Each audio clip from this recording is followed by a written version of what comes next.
കേട്ടോ. ഞാൻ എന്നിട്ട് ചോദിച്ചിരുന്നു, ബാപ്പനെ നിങ്ങൾ ഇവിടുന്ന് യാസീനോട് പൈസ വാങ്ങിയതിന് പരിഹസിച്ചല്ലോ, ഇത് നിങ്ങളെ നാട്ടിൽ നിന്ന് ഇതുപോലെ പ്രസംഗിക്കാൻ ധൈര്യമുണ്ടോ എന്ന് ഞാൻ ചോദിച്ചിരുന്നു. അതിന്റെ കാരണോ അയാളെ ജ്യേഷ്ഠന്മാരും അഞ്ചന്മാരും ഉണ്ടാവില്ലേ സദസ്സിൽ. അത് ഞാൻ അപ്പൊ മൂപ്പര് പറയാ, അവിടെ വാ നാട്ടിലേക്ക്. മൗലവി, ഞാൻ ചോദിച്ച എനിക്ക് ധൈര്യമുണ്ടോന്നല്ല, നിങ്ങൾക്ക് ധൈര്യമുണ്ടോന്നാ. എന്നോട് അങ്ങോട്ട് വാത് അയാൾ പ്രസംഗിക്കാൻ ഞാൻ അതുകൊണ്ട് നിങ്ങൾ നാലിച്ച് ഇയാളെ ബുദ്ധി. ഇയാളോട് ഞാൻ ചോദിച്ചു നിങ്ങളെ നാട്ടിൽ പോയിട്ട് പറയാൻ ധൈര്യമുണ്ടോ. അപ്പൊ എന്നോട് അങ്ങോട്ട് വാ നാട്ടിലേക്ക്. അതിന് നിങ്ങൾക്ക് പ്രസംഗിക്കാൻ ധൈര്യമുണ്ടോന്നാ ചോദിച്ചേ, അല്ലാതെ എനിക്ക് ധൈര്യമുണ്ടോ നിങ്ങളോട് ചോദിച്ചോ. ഞാനെന്താ പണ്ടാര പറഞ്ഞ പോലെ ഞാനിങ്ങ് വാ നീ അങ്ങ് പോകുന്നുണ്ടോ ഞങ്ങൾ അതുപോലെ പറയുന്ന ആളാണോ ഞാൻ?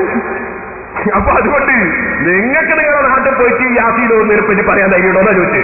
ധൈര്യം ഉണ്ടെങ്കിൽ പോയി പ്രസംഗിച്ചിട്ട് എന്നെ വിളിച്ച് നിങ്ങൾ കണ്ടോന്ന് ചോദിച്ചിട്ട് മറുപടി പറയാനുണ്ടോ എന്ന് വെച്ചിട്ട് വിളിക്കുക. ആദ്യം നിങ്ങൾ പോയി പ്രസംഗിച്ചു എന്നെ വിളിച്ചു നാട്ടിലേക്ക്. പിന്നെ എന്നോട് ഇയാൾ പറയാണ്, ഞാൻ എന്റെ ബാപ്പനെ മാത്രമല്ല പറഞ്ഞത് എല്ലാരെയാണ്. എങ്ങനെ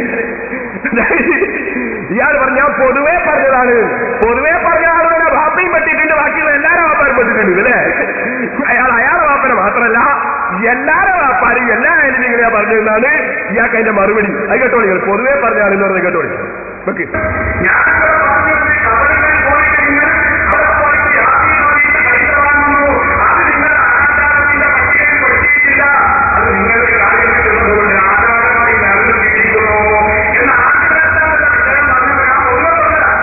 ോ ഞാൻ പൊതുവെ പറഞ്ഞതാണ്.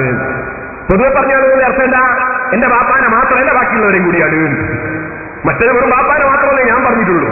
ഇപ്പൊ നോക്കുമ്പോ അയാൾ പറയുന്ന എന്റെ ബാപ്പാനെ മാത്രമല്ല പൊതുവെ പറഞ്ഞാണ്, എല്ലാരെയും പറഞ്ഞതാണ്. എന്തൊരു സാധനമാണിത്? അയാൾ മറുപടിയാണ് പൊതുവെ പറഞ്ഞതാണ്.